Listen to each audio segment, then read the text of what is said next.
Hi, Beck. Hi, Joni. This is our first themed episode of the season. Season 2. This could be a podcast. We're on iTunes.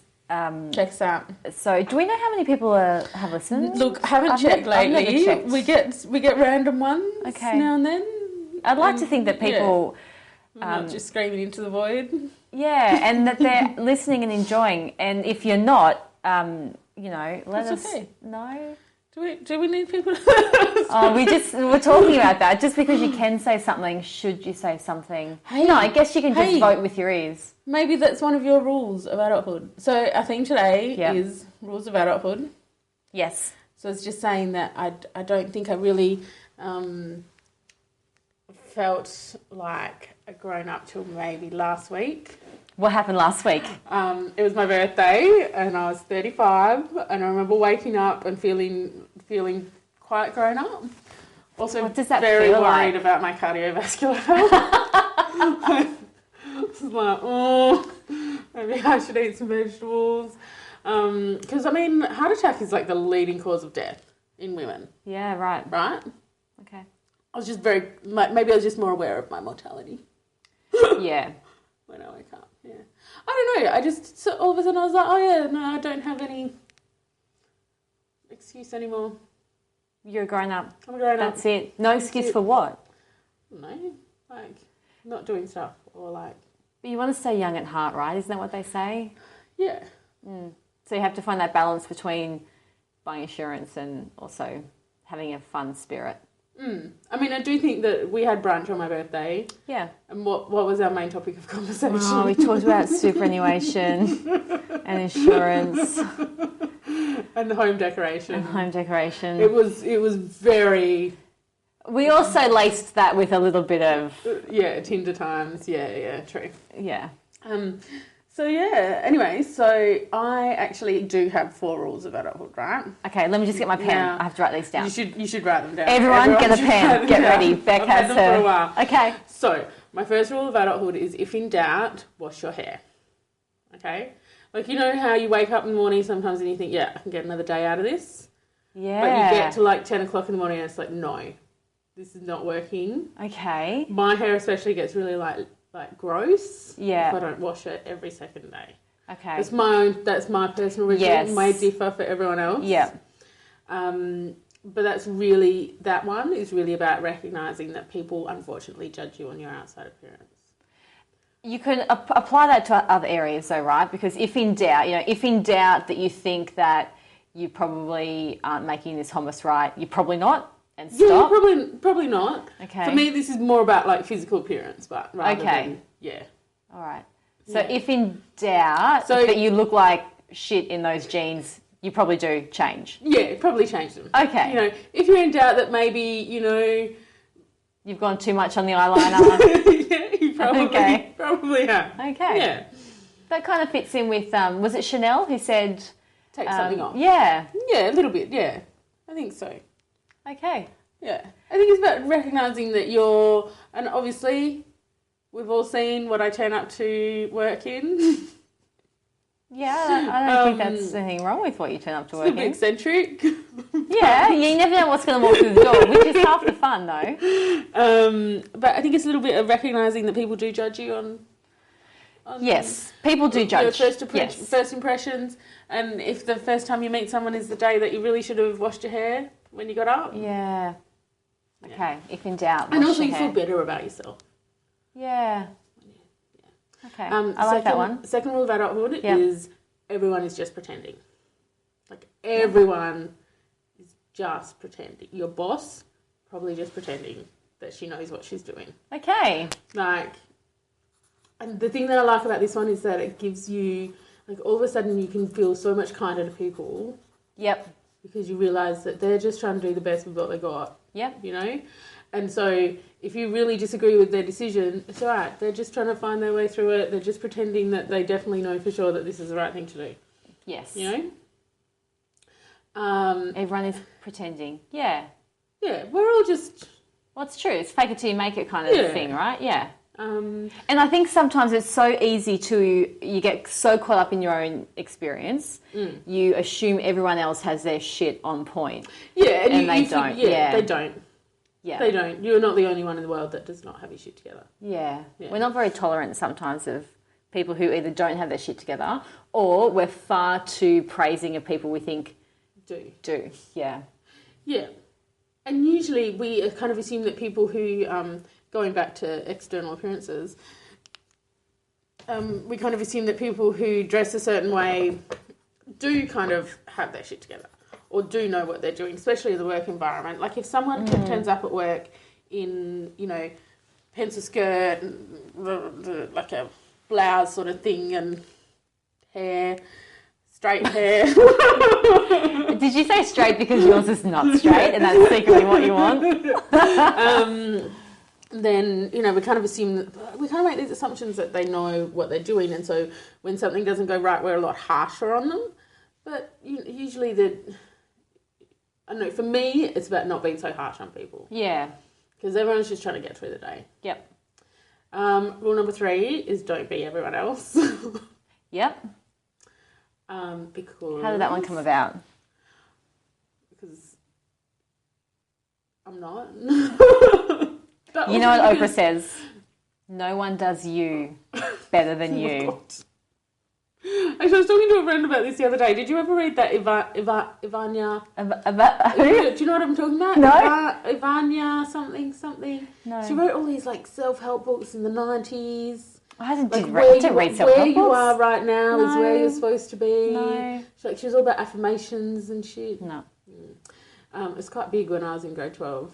I did listen to a podcast called Making Oprah. 3 episodes. Right. Fabulous. Wow. Yeah. Great. I'll have to finish that. Don't be everyone else. Just because everyone else is kind of caught up in this whole pretending and, corporate and all of that sort of thing doesn't mean that you have to do that. Yeah. So those times that you do feel like pretending and fudging your way through, sometimes it's better to be honest and say, I actually don't know what I'm doing. Can you help me? Yeah. And again, that's stuff that's you learn over time, right? Yeah. And experience. It's hard to even know in the moment that that's something that you should say or do. I'm one of those people that, and I think you're the same, I have to go away and think about things before I realise that maybe I shouldn't have said that or done that. Yeah, I sometimes err towards the too vulnerable side. Okay. I'm on the opposite side. Yeah. No, I'm fixing that. Yeah, well, I'm fixing that as well. Let's meet in the middle. Meet in the middle. I have in the past historically tended towards oversharing, and I think that's correcting itself, or I'm slowly learning to correct it. But when you go or be more intentional about it. Yes. I think Oprah's all about intentions, by the way. You know how when you have a meeting or something and something's discussed and you know that you've got ideas and things to bring to the table, but you just can't think of them in the moment because you need time to go back and process it and reflect and then come back with in that your situation, response. definitely, Yeah. So that... And that's, I think, about being kind of on the introvert end of the spectrum and needing that reflection time. Yeah. I don't think anyone meeting either of us would think that we're on the introverted end of the spectrum. Yeah. But I know that I definitely am. Yeah. So I think that's definitely about just needing to process, and our brains maybe need that extra bit of time. Okay, so don't be anyone else. Don't be everyone else. And the last one is don't go out with anyone who won't go down on you. No, for real. What if you've already gone out with them and you didn't figure that out until a bit later? Then don't go out with them. Life is too short. No, I think it's a great rule. Life is too short. Yeah. Okay? Yeah. And if there's no reciprocity in the bedroom, it's very highly unlikely there's going to be reciprocity in other areas. It's not going to get better. It's only going to get worse. It's only going to get worse. Yeah. Yeah. So that's it. That's my four rules of adulthood. I've lived by them for a good few years now. Have you lived by that last one? Oh, yeah. Okay. Oh, yeah. Yeah. I sort of want to ask how that came about. Yeah, and how you kind of go, actually, dude, this is not working for me. Or do you just kind of ghost them? Oh. I'm taking a literal sense. Of ghosting? No, of having conversation? Yeah. You just have the conversation, don't you? Yeah. Have those difficult conversations. Difficult conversations, yeah. Okay, I like all of your rules. I'm not on board with the hair one. You're not on board with the hair one. This is the one people are usually on board with, but that's okay. Yeah, if I can get longer between hair washes, I will. Yeah, fair enough. Yeah. Anyway, so as you were talking about yours, I've scribbled a few things down because I see this is an example of where I haven't given it enough thought, and I know that I would have rules for living or rules for being a grown up or adulthood, whatever we call it, but I just can't think of them now. But I've got a few that I've written down. Are you ready for them? I am ready for them. Okay, number one, stay in your own lane. Yeah, you said this one before and I liked it. Yes.